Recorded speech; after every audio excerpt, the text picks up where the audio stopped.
This is The Police. It's a game that I started playing a year ago, and there's not a lot of videos about it, so I thought, why don't I make something? At its core, This is The Police is a management sim. I'm surprised I enjoyed the game as much as I did because I'm not really a fan of these types of games. But this is different. Jack Boyd, voiced by John St. John, is an old police chief. 60 years old, separated from his wife, Jack is a judgmental, morally gray, grumpy old man. He's a lot like a man Jack despises, Mayor Rogers, one of the antagonists of the game. Jack hates the mayor because he's a corrupt prick. We as the players will begin to hate him once we find out he's a deranged sex pest. We'll get to that later. Anyway, Rogers is forcing Jack to retire after 180 days due to Francis Kendrick causing the department to suffer reputational damage from corruption charges. Does Rogers care that the charges were dropped? No, he doesn't. All that matters is that the mayor wants to win his re-election. There's not a thing Jack can do to stop this, and he decides that $500,000 is a reasonable amount of money for his retirement fund. I'm not going to go over every single detail of the story in the video, because you should just play the game for yourself, but that's a pretty good summary. Now, for my favorite part of video games, the gameplay.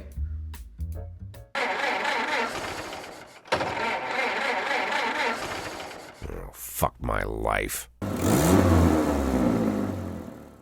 Every morning, you get to pick a song from your record collection to play during the day. And man, is the music in this game great. Hear this? Do you hear these tunes? Alright, it's amazing. Every few seconds, a call will come in from somebody on the map. As the police chief, you are responsible for dispatching officers to these calls. All of them have descriptions, and a lot of them are hilarious. Well-known porn actress Betty Belly was caught shoplifting underwear. She's wearing the stolen items and refuses to remove them or pay. Every morning there's a dirty, piss-soaked bum sleeping at the cafe. Sir, you can't do that! Oh wow, and a weeping child called in, saying that someone was holding him against his will? Oh shit, this is actually serious. Oh, false alarm.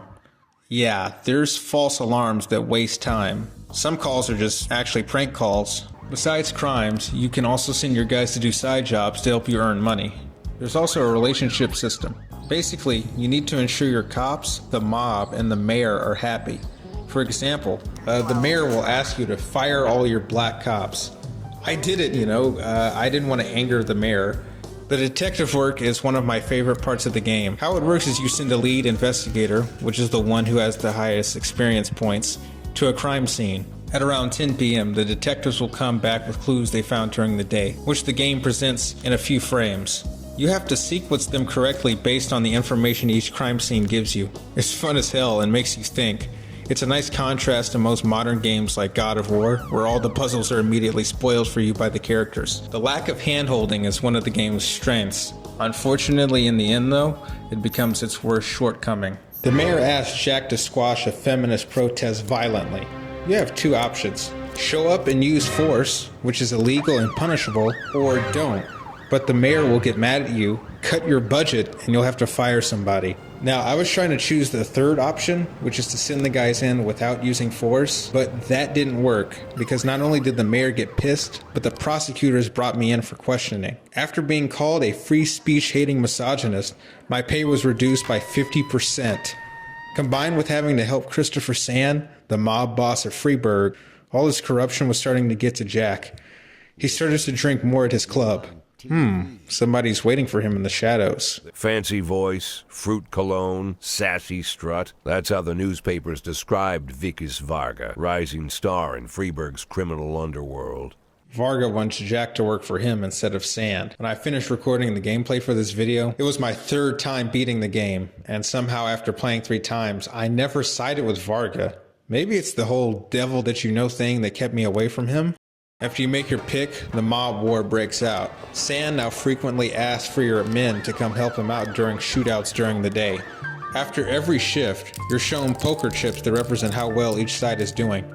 As long as you have asked the mayor for extra police slots, you should be alright. On day 26, the mayor wants you to eliminate the threat of the blacks. I'm not sure what they're protesting, but when you consider that the mayor is a racist scumbag, it makes it easier to draw a conclusion.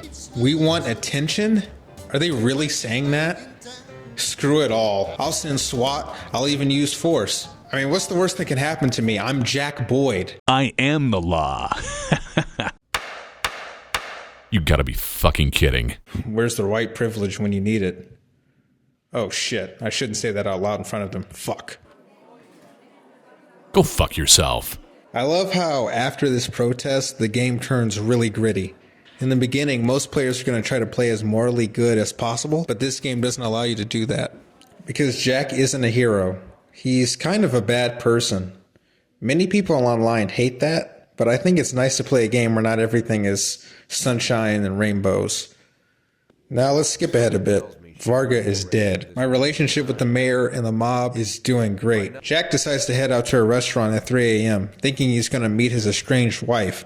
What he's actually going to meet is a lead pipe to the back of his head.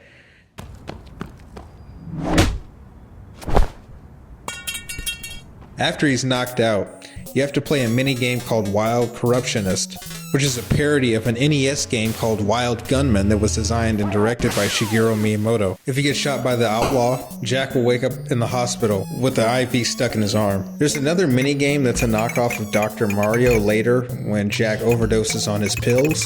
Apparently, Jack was in a coma for a little over a month. After Jack gets his new outfit and hairstyle, but no new glasses, that would have been way too much, he holds a press conference. The press conferences are nice, but pretty shallow. The only thing that is affected by your answers is the headlines that appear in the newspaper following the date. It would have been cool if you could piss off the mayor's office or the press or change the outcome of certain events with these, but maybe the game's limited budget meant that not all the game mechanics could be fleshed out. Speaking of the game's budget, This Is the Police is an indie game funded by Kickstarter, and it shows, particularly in the voice acting. Everybody besides John St. John sounds like shit, especially Lana's voice actress. This scene right here illustrates my point perfectly. For some context, Lana is an assistant prosecutor for Freeburg. She and Jack have become friends over the last couple of weeks. A few women across Freeburg have been murdered, and there's a rumor that the mayor is involved. Now, given how serious this all is, you would imagine that this bombshell of a line from Lana would be said with some emotion. Take a listen. What's the matter? The mayor raped me. The mayor of Freeburg, Stuart Rogers, he raped me. You heard me right. Absolutely zero emotion.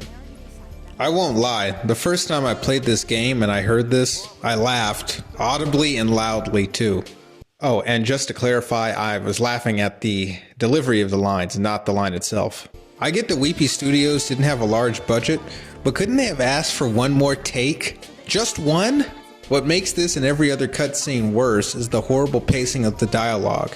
Everybody sounds stilted in a weird early 2000s kind of way. Hell, even Metal Gear Solid from the 90s sounded better than this. Then you're a fool.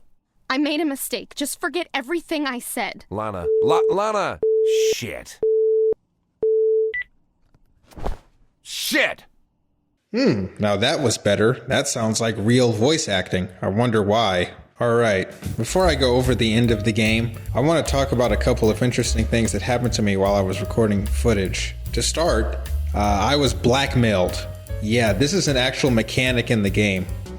You can fire any officer legally or illegally.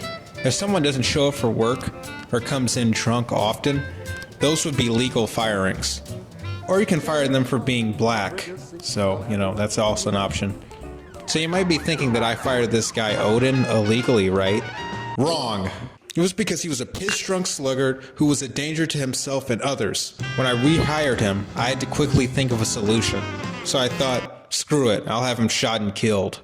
Guns don't kill people. I do. After that, I had over 11 officers die in 2 days. Oh, and I played some poker too. I lost a lot of money from it, but whatever. At the end of the game, you have two choices. Kill Mayor Rogers or kill his political opponent, Chaffee.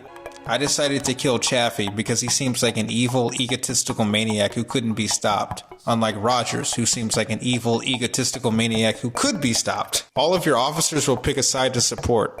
If a cop who supports Rogers goes on a call with another cop who supports Chaffee, they won't work well together. I unfortunately had a lot of Chaffee supporters in my department, and a snitch I hired told me there was a plot against me. This turned out to be nothing.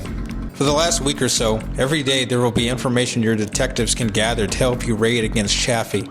Because I had 20 of them on payroll, there wasn't a problem talking to informants. On the 178th day, you'll plan out the raid, and here lies my biggest problem with this game.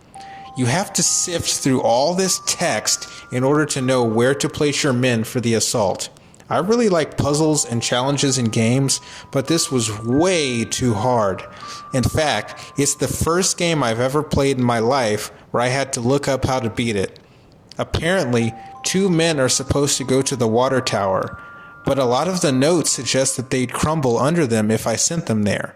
Some of the informants will insinuate that a certain wall is fortified, but it's not clear what wall they're referring to, even when you look at the picture the game gives you. Why do I have to read a novella's worth of words to finish the game?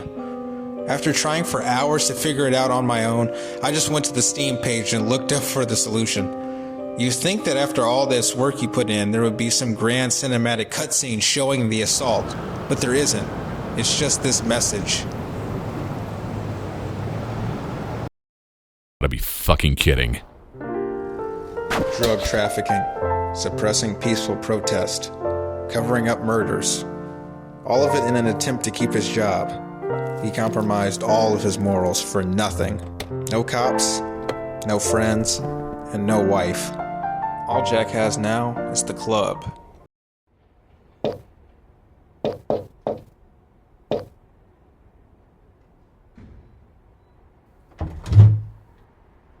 Excuse me, sir, only members are allowed into the club. Don't I look like a member of the club? I'm an old member of the club. I've been a member for 30 fucking years. I'm sorry, sir, but I think you've made a mistake. Have a good evening. Looks like he lost that too. There goes the neighborhood.